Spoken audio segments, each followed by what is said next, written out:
Lobby Tools, legislative news and information systems, on the web at lobbytools.com. 85% of all the oxycodone sold in the U.S. comes from Florida. That's because drug dealers know they can go to South Florida, visit half a dozen pain clinics, and load up on prescription painkillers. An estimated 7 people overdose on prescription drugs and die every day in Florida. People are also dying in other states from drugs prescribed here.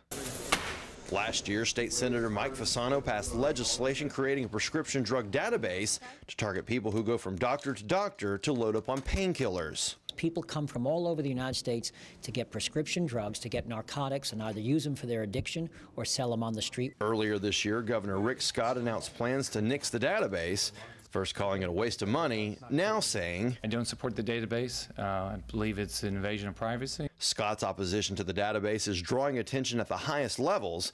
The U.S. drug czar has been trying to meet with Scott to talk about how Florida's lack of regulation is affecting law enforcement officers in other states.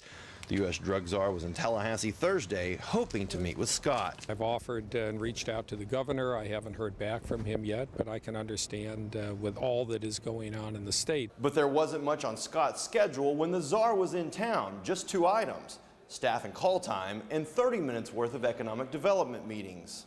Talks of a meeting are still ongoing. In Tallahassee, I'm Whitney Ray reporting.